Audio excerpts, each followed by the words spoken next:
Hi guys, welcome to dalisosportsshow. PSG versus Chelsea. Well, that was a crazy result, wasn't it? Very unexpected. So Chelsea beat PSG 3 goals to nil. All goals scored in the first half. In my opinion, it was a very decisive performance from Chelsea.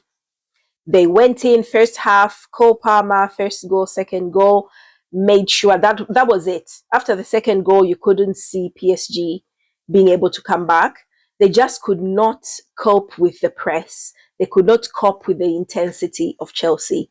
I think when before the game, we all thought PSG were going to sort of bully and we're going to control the match very easily, like the way they controlled the flow and the tempo with Arsenal and with Real Madrid, because they were quite emphatic. Arsenal and Real Madrid just could not get hold of their attacking prowess, but Chelsea didn't seem to have the same issues that the other teams had.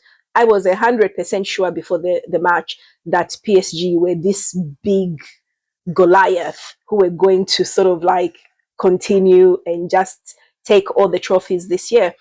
And I think also from the response after the match, it was very obvious that Luis Enrique did not expect that as well, because he seemed to have lost all control at the end of the match. He didn't seem to comprehend what had happened. I was very shocked. But of course, you have to be complimentary. At the end of the day, Chelsea went in and Enzo put up a tactical masterclass. They made sure PSG were not able to get in at all. Dembele had a few chances. The goalkeeper for Chelsea seemed to save them all. Any chances that were coming, Vitinha did not seem to be able to control anything in the midfield.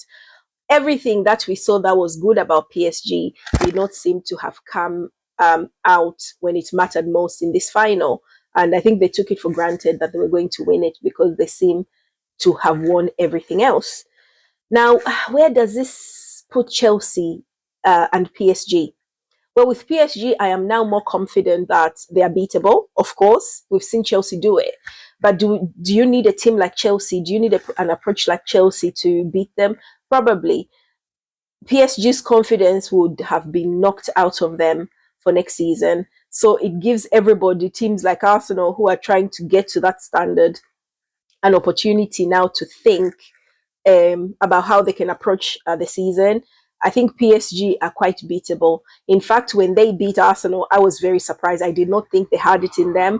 And Chelsea have shown us, and they have convinced me that there was no good reason for Arsenal to have lost that semi-final game against them.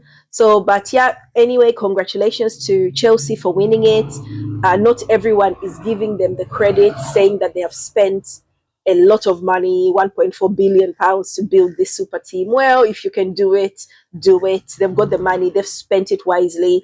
João Pedro seems to be the real deal.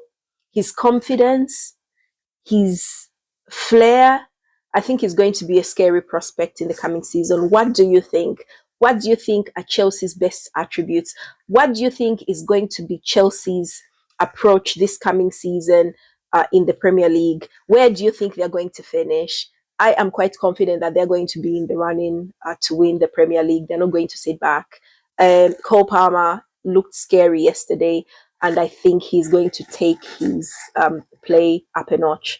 He is one of the biggest talents, and I've got a feeling they're going to be quite annoying and win quite a bit next season as well, at least quite a few games, and they're a big threat, definitely a big threat. Right, I'm not going to take up most of your morning, but yeah, don't forget to like, subscribe, and help me grow this channel, because we want to have the best sports coverage in the coming season. Let's take a break in the next few weeks. We're just going to talk about transfers. We are going to talk about things that come up and maybe project about some of the tactics that teams are going to be putting up in the next season.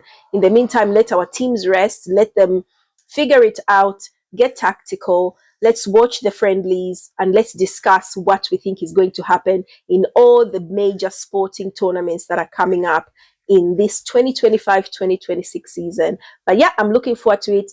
Don't forget to like, subscribe, and follow all of my channels, and you'll find them in the comments. Right, thanks guys. Talk to you soon.